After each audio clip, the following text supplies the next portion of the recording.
అందరికీ నమస్కారం. మేము ఇక్కడ బెంగళూరులో హౌస్కోట దగ్గర ఉన్న రక్తకాటేరమ్మ టెంపుల్ చూడడానికి అయితే వచ్చాం. ఇక్కడ పెద్ద విగ్రహం కట్టబోతున్నారు. ఇక్కడ ఈ గుడి వచ్చేసరికి 300 సంవత్సరాల క్రితం గుడి ఇది.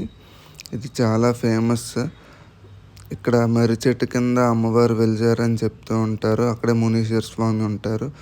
భక్తులైతే తమ కోరికలు తీర్చుకోవడానికి వచ్చి ఇక్కడ తాళాలు, కొబ్బరికాయలు అవన్నీ కడుతూ ఉంటారు. చూడండి, ఉగ్ర స్వరూపం మాత్రమే. అదిగోండి, ఇది మర్రి చెట్టు కింద మొత్తం ఇక్కడ అమ్మవారు వెలిసారు.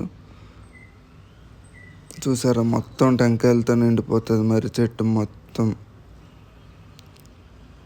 అలాగా వచ్చి టెంకాయలు కట్టి ప్రదర్శనలు చేసి అలా 9 వారాలు చేస్తే తమ అనుకున్న కోరిక తీరుతుంది అని చెప్పేసి ప్రజల నమ్మకం. దీనికి మనకి భాషతో పని లేదు, జస్ట్ నమ్ముకుంటే ఎక్కడి నుంచి అయినా వచ్చేయచ్చు అని చెప్పడానికి ఇది ఒక కారణం. జనాలు చాలామంది వస్తూ ఉంటారు.